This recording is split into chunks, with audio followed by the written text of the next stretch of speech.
Oh no, the shorts are there. Yeah, there it is. Hi everyone. Just gonna wait for some people to show up. How are you? Let me know what's going on with you. So, a little update on us. We're still just waiting here. Hey, hi Karan. Aw, miss you. Nice to see you. Yeah, we're just still waiting to see what goes on here and trying to stay safe in southern Thailand. Next month we'll drive back up to Pai. Hi back. I love you. So I decided to do some reading and just to read because I'm actually really enjoying it when I'm seeing people's faces on Instagram and just feeling like things are fairly normal and just the world is going on and we have stories and stories are great. So I'm going to start reading in a couple minutes here and we'll just see who joins in, and if it's just a couple of us, that's totally fine because people will watch it later. Let's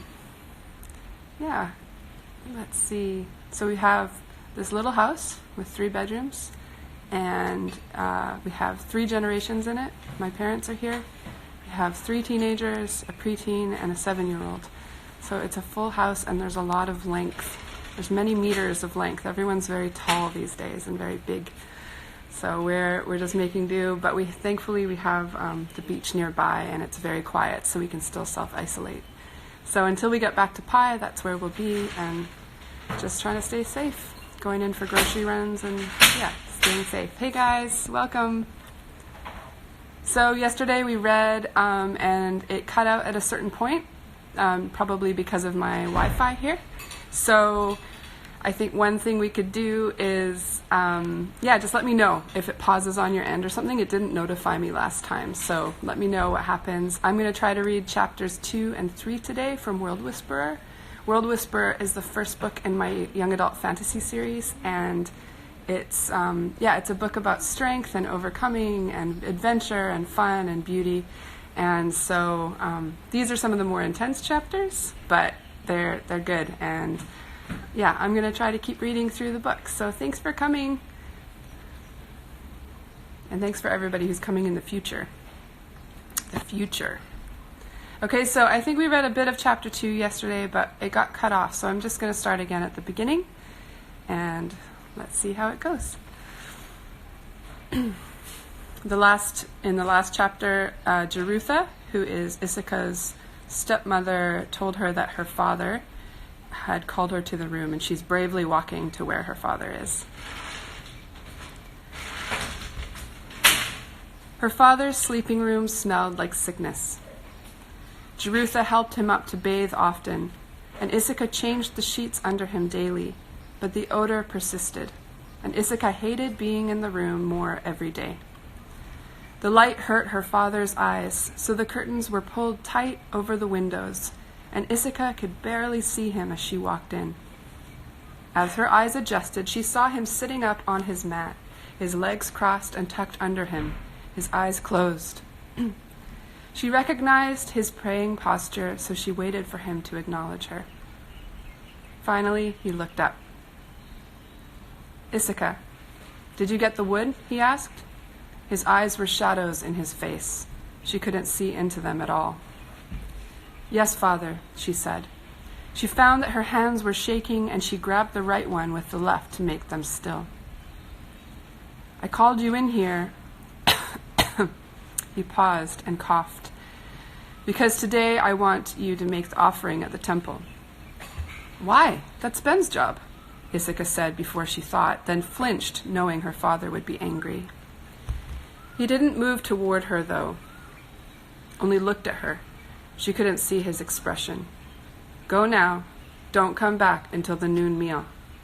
He bowed his head and returned to his prayers.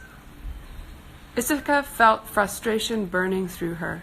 Her life was a series of commands without explanation, rules without the ability to understand. She was always confused and struggling with the way workers did things, and why. Why was their house tired, old, and sad?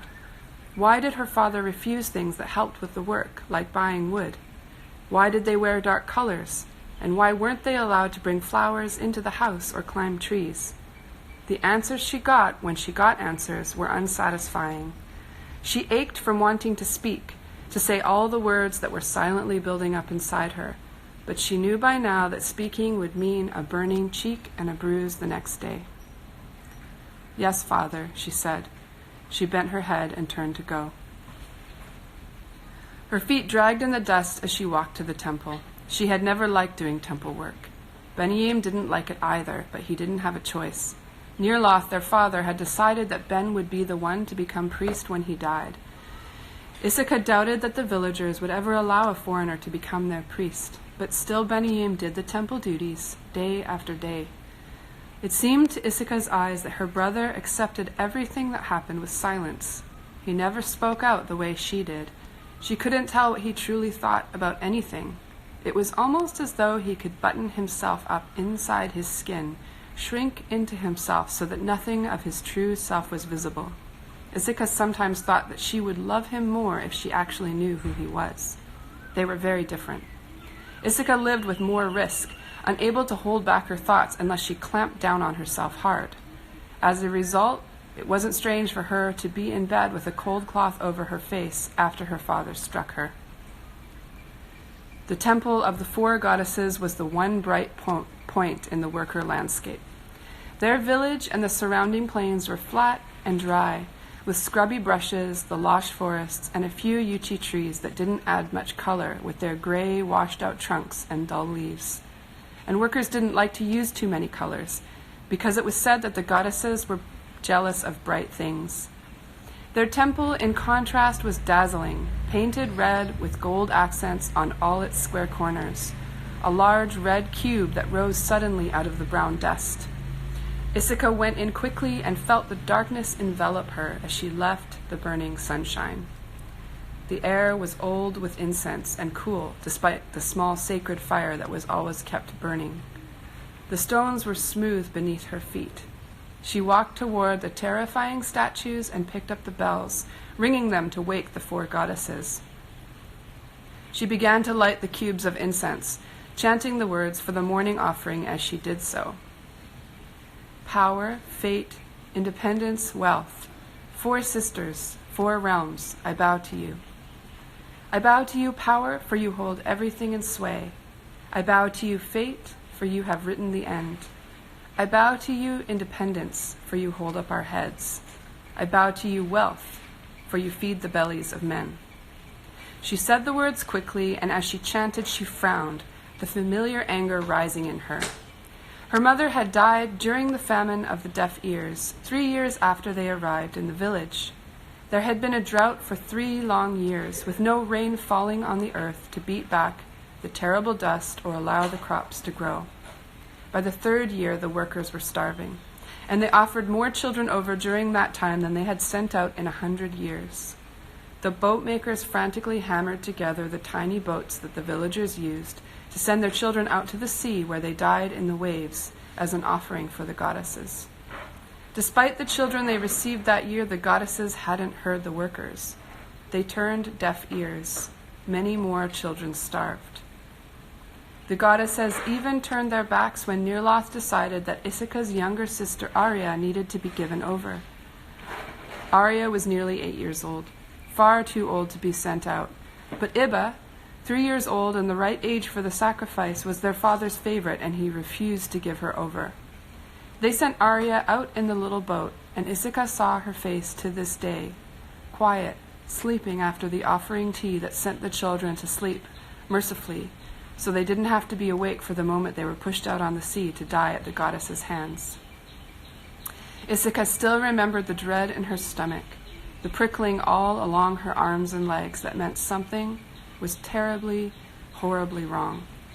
Paralyzing fear had surged over her, and though she wanted to change something, anything, she was helpless. She had no power or ability to change the world, or even Nirloth's mind. Issachar's mother, Amani, went into labor that very night, and baby Kital was born. Amani lived for only 2 more weeks. She died of grief, Issachar knew. Losing Arya and the wrongness of her death took their mother from them. Even all of her other children, even her new baby, weren't able to make up for her sorrow enough to keep her with them. Isika hadn't been able to do anything about that either. She chanted the words again, thinking of her mother in bed in those last days. How small she had become, shrunken and frail as she refused to eat.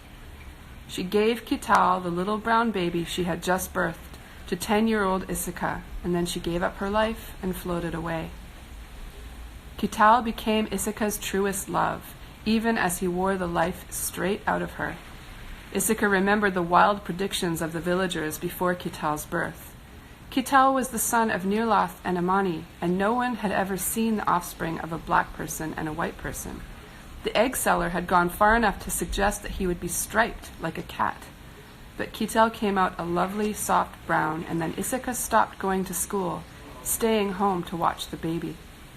She looked on with pride as his scrawny little body became a decently meaty body. Not fat, never fat, as the famine lessened, too late to save Arya or her mother.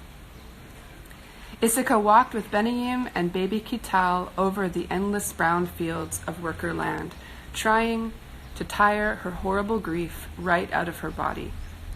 When Kital got older, he toddled around in the trees and went with Isika to gather sticks in the morning.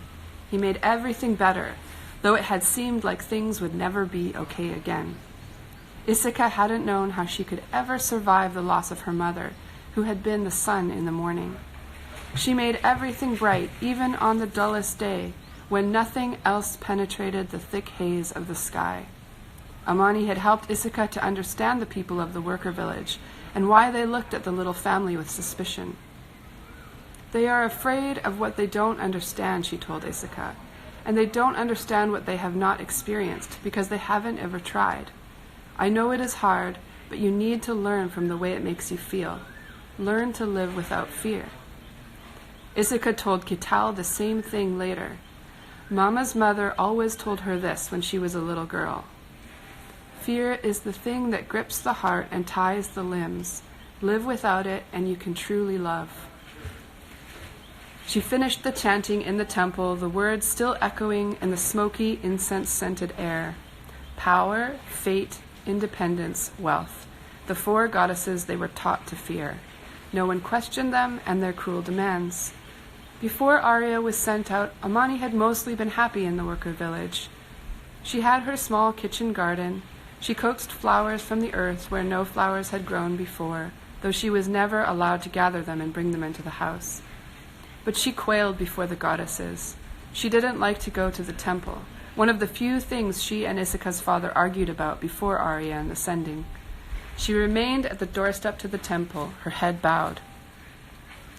It's not the belief of my people, she told Nirlath, pleading with him when he insisted that she come in. You can't even tell me who your people are, he replied. You don't even know where you came from, and you're here now. The people notice you and wonder who this priest has taken for his wife, that she refuses to enter the temple. He had been right about that. Isika placed the bell back into its alcove and pulled the broom from the space behind the altar, sweeping the ashes into a neat pile, then slowly cleaning the interior of the temple where the feet of so many people trod each week, looking for reasons for their failures and pain. More, the goddesses cried, more worship, more sacrifice. Isika felt their hunger in the stones under her feet. The blame for the workers' pain fell squarely on themselves. Isika shuddered and left the temple with relief. She started across the field that led to the house, and just as she did so, the wailing started. Chapter 3. Just checking in with everybody. Thanks for joining. Starting chapter 3. Actually, we may even have time for more. Let's see how it goes. But yeah, definitely doing chapter 3 now. Thanks for joining. Let me know if there's any problems or if you can't hear or anything like that. Benaim, Jerutha called from the door to the house. Ben heard her from behind the back wall where he sat looking out over the fields. He was putting off his ordinary job of doing the temple work, which he hated with a loathing deeper than anything, except, perhaps, the memories of the walled city, memories he tried to keep shut away. Day after day, though, he was stuck doing something he hated. It was that, or suffer the consequences from his father. Benyamin shrank from conflict or physical pain, so he went to the temple like a good son, though his heart wasn't in the motions his hands made or the words he mumbled. He could barely make his hands move to build up the sacred fire. He knew his father felt scorn for him as he watched the slow way that Ben lit the incense and cleaned the idols with the soft cloth. That was the worst. He hated touching the idols, but his father didn't know about the ringing that seared his ears and brain while his feet were touching the temple floor. Wrong, wrong, he heard, the words taking shape as soon as he reached the threshold. Ben's secret was that he heard music that wasn't there, ringing bells, gongs, discordant screeching, and notes that grated across his mind while he did his work in the temple. The goddesses stared down at him with baleful eyes full of malice. They weren't fooled by his blind obedience to his father. They knew he hated them. He learned to be invisible, and he had taken to hiding when he knew it was time for temple duties. But Jerutha's voice was too loud to ignore, and he sighed as he went to face his stepmother. The discordant music was something he had heard all his life. It pressed on him at all times, making his life miserable. He heard it when he saw someone in the market give someone else the wrong change. He heard it when his father hit his sister. He didn't know how to stop the way he sensed people, the knowledge of their hearts, or the way his skin burned, or the sick feeling in his stomach when he perceived wrong being done. So he tried to disappear into himself. He withdrew farther and farther away from the world, not taking notice when bad things happened, turning away and closing his eyes. He went to the market only when he needed to. His life became a circle between the temple, the school, and his home, and in this way he dulled the voices and the sounds and kept them quiet enough so that they didn't deafen him. Jerutha stood in the entryway with her hand on her belly. Her eyes brightened as she spotted him, and she smiled. "There you are, Ben." He nodded, looking at the side of her face to avoid her eyes. She looked away as well, but reached one hand out to touch his shoulder gently. "Your father wants you to build the kitchen fire today." Ben straightened, surprised. "What about the temple?" "He sent Issachar to work in the temple," just Jerutha replied. She grinned. "You're free for today." Ben felt relief soaking into him. He followed Jerutha into the kitchen and bent before the fire. He loved being in here, partly because when he was around his stepmother, the pressure on his mind lessened. His sense of her was calm and sweet, and she rarely did anything that brought the gongs booming into his head. Unlike his father. "Issachar wasn't sure you would be able to light the fire," Jerutha said.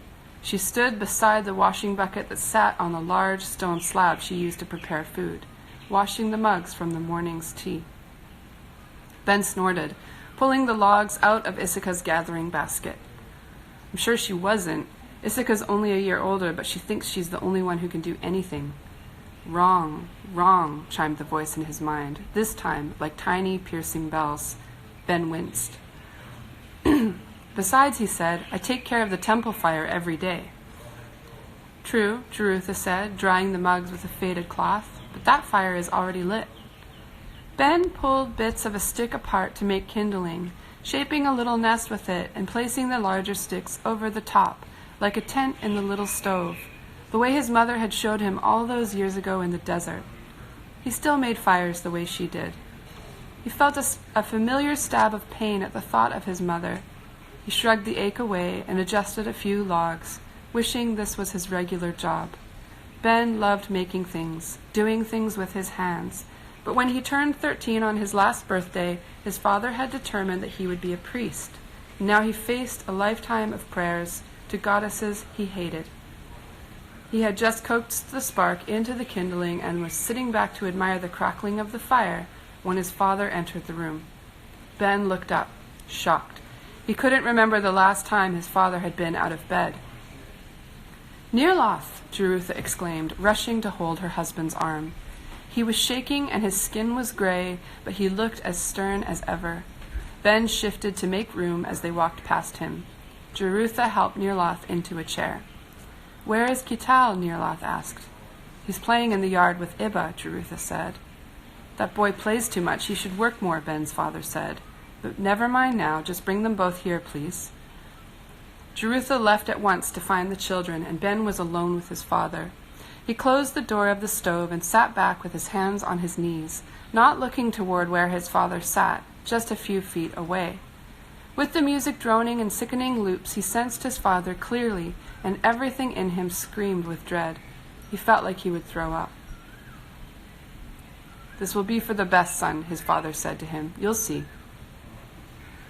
Ben's eyes flew up to his father's face, and he had had his mouth open to ask what would be for the best when Jerutha came back into the room with the little ones. They were giggling together, but they stopped when they saw their father sitting at the table. "Father," Iba cried out, "you're better." She ran to him and hugged him around the waist. Nirlath smiled, but pulled her arms off of him. "Not better, dear one. I have something to tell you." He turned to look at Kital and gestured for him to come closer. Kital was the only child who was actually Nirlath's son, and his skin was a little lighter than Ben's or Iba's, but for all that, he didn't resemble his father, or even seem to feel much of a connection to him. Kital's bubbly 4-year-old energy was too joyful to be comfortable around his stern father. "Kital," Ben's father began, but then he needed to pause and take a breath, and Ben's stomach began to squeeze into a ball. Ben slowly stood. Nirlath went on as Kital looked up at him. "You are blessed, son, and you live in service of the goddesses, as do all the workers. Your service is changing, growing, as of today." Ben glanced at Jerutha and saw her standing, bent over, gripping the back of the chair opposite Nirlath's, her knuckles white. He couldn't see her face because her head was bowed and her hair fell around her like a curtain. Ben was paralyzed. He thought that if he could only speak and keep his father from speaking, he might be able to stop this from happening. He understood, suddenly, why his father had sent Issachar to the temple today. He forced his mouth open. "Father," he said, but it was a whisper, and one glance from his father had him as silent as the heavy stone table his father now thumped with a fist. "Silence! Beniyim, if I want you to speak, I will command you to speak. Kital, you will enter the service of the goddesses tomorrow. You will be sent out as an appeasement for the health of the priest and thus the health of all the workers."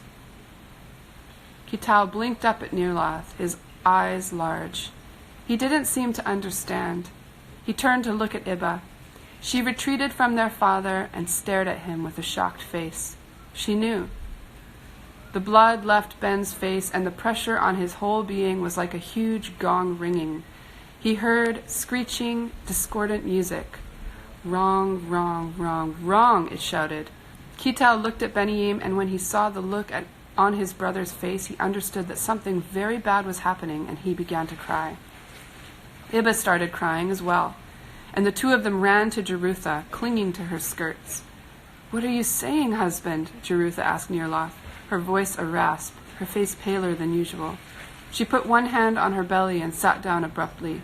"You heard my words," Ben's father said. "I am giving Kital over. I am the priest of this village, and if I die, the whole village will die.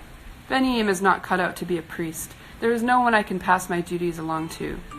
If I had known when I took Amani in that her children wouldn't even find it in them to give the goddesses proper respect." He spat the words in Ben's direction, and then Ben truly wanted to disappear. Maybe I would have reconsidered and sent her away.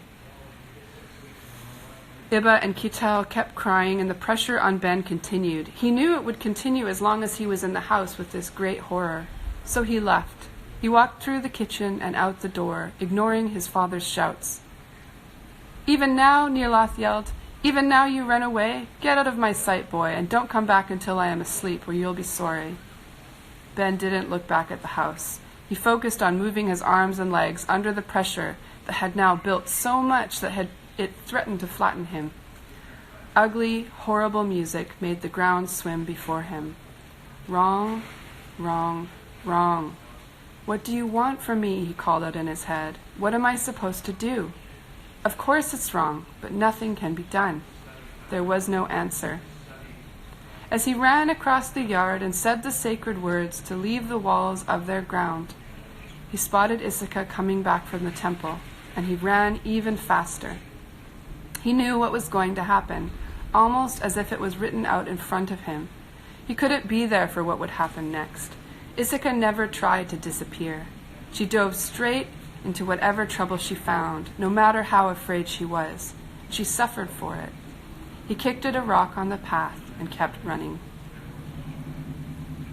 That's the end of chapter 3. How are you guys doing? We could go on and read one more chapter, or we could wait until tomorrow. What do you guys think? Wait? Go on? Let's see. It's been nice. Not so many interruptions. Solomon's listening, yeah? Hey, Solo. You have to read the prologue in chapter 1 now. One more? Okay, let's do one more. I'm into it. Just take a little water.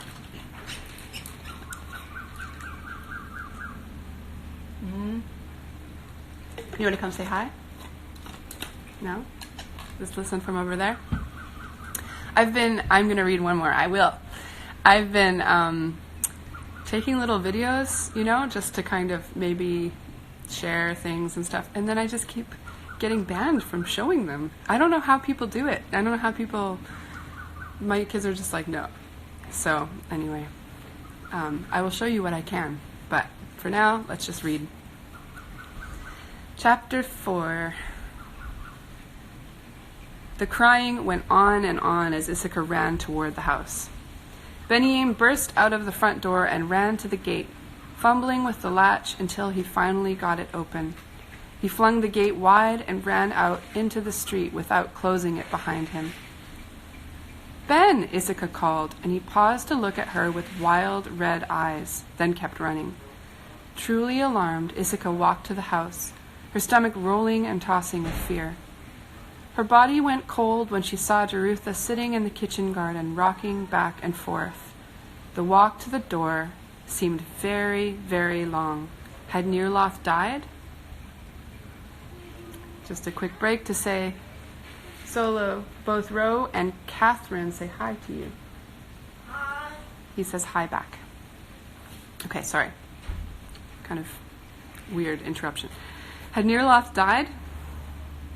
In the clean, swept earth before the door, Iba and Kital sat with their arms around each other. Iba was crying. Kital's eyes were wide, wet, and shocked, the color of morning tea in his light brown face, shaped just like their mother's. What happened? Issachar cried, falling to her knees to put her arms around the two of them. Is it father? Did he? But whatever had happened, he hadn't died, because there he was at the door, looking down at her, standing for the first time in weeks, though he held tightly onto his cane. His white hair stood up from his head, and steely gray eyes flashed from his set face.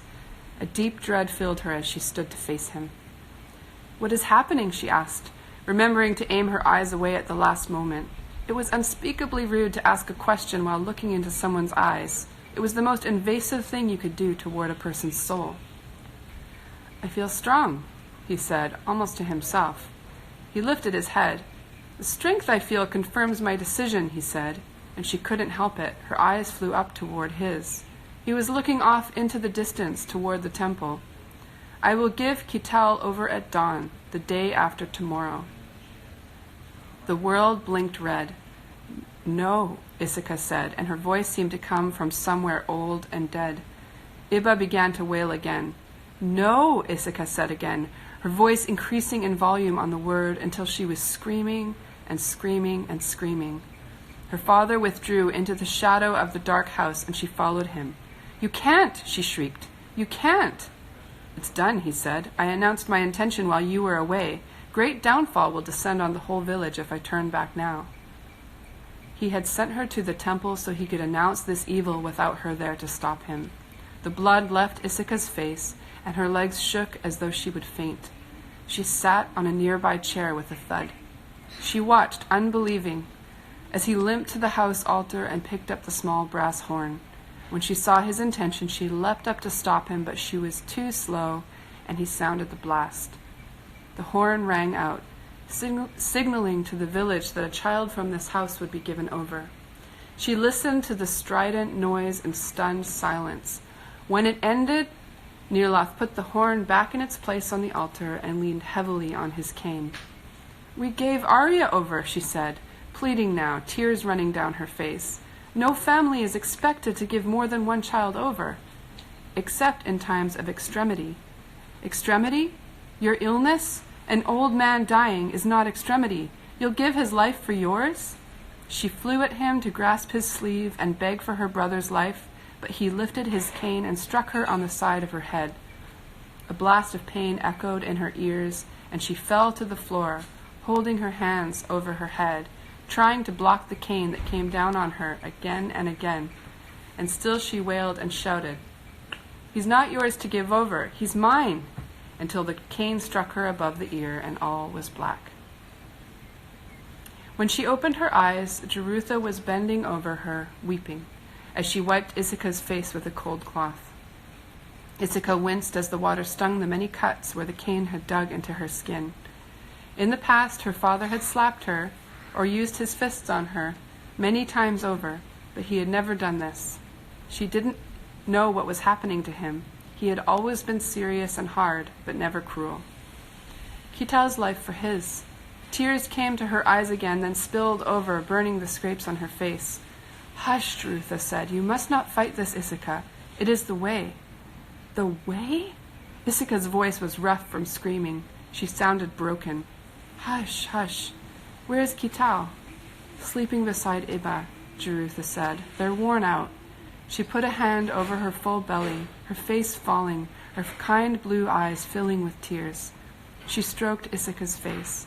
"I'm so sorry, my love." "It must not happen," Issachar said, clenching her fists, wincing with the pain from moving her mouth. She wondered whether she would be disfigured. She lifted her hand to her face. She lifted her hand to her face and lightly touched it. "You will heal fine," Jerutha said, taking Issachar's hand and moving it away. "The scrapes are shallow." "Oh, Issachar, little sister, how could you rush toward him? You know better." "It must not happen," Issachar repeated, but she felt a deep sense of panic. It was happening again. She had been too small to stop her sister being given over, too small to prevent her mother's death. Deep shame washed over her, the sense of being undeserving of life because she hadn't been able to save their lives. "There is nothing for it," Jerutha said. "We must accept it." Through the door, which was still open, Issachar saw the last rays of the sun touch the kitchen garden. Her mother had made flowers grow where flowers had never grown. People had whispered that she was a sorceress to make colors come from the dull earth, but she shook her head and laughed. "Treat the earth well," she told Issachar, "and it will respond to your hand. This is the true way." But when Issachar pressed her for more, she had shaken her head and pinched her lips, looking distressed as she glanced at Nirlath, who sat in the shadow of the porch. Why did... You can ask me questions later. In the afternoon light, Issachar saw the bean vines glowing, soft and golden, the curling tendrils of green grasping at one another, holding on to each other in their urge to grow tall and reach for light. "This must not be," she repeated. Jerutha sighed and shook her head. She washed the cloth out in a bowl of water and dabbed at Issachar's neck. "We have work to do," she said. There was preparation to be done for the sending. They needed to make the sleeping tea and fold the cloths they would put in the boat, red for penance, white for purity, green for the envy of the goddesses, the envy that prompted the workers to assuage them by giving their children to them. Issachar thought she might vomit. "Jerutha," she said, putting her hand on her stepmother's hand. Her voice was choked and low, and the room swam in front of her. If she wasn't careful, she was going to pass out again. She realized that she was half lying on Jerutha's crossed legs. Her stepmother stroked her forehead gently with her free hand. She had always been so kind to the children, ever since she came to them, barely more than a child herself. "Jerutha, Kital is my baby. I can't give my baby over. This will be your child one day, Jerutha. Everyone gives one child, that is the way. It is not the way to give over so many. He won't stop. What if he wants to send your baby out once it is the ripened What if he wants to send your baby out once it is the ripened age? The workers didn't give their children over before the age of 2. The goddesses cruelly insisted on the bonding between mother and child before snatching the children from their parents. Jerutha's face paled, and she gripped her belly with one hand.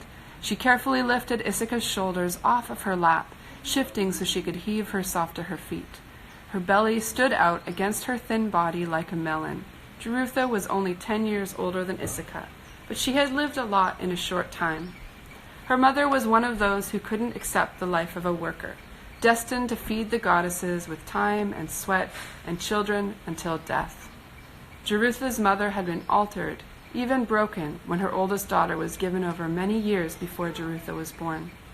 Her mother had later given birth to Jerutha and 2 other children, but she hadn't been right in her mind, and finally she had wandered out into the wilderness, never to return. Jerutha had taken care of her younger siblings for much of her life. She and Issachar were alike in many ways.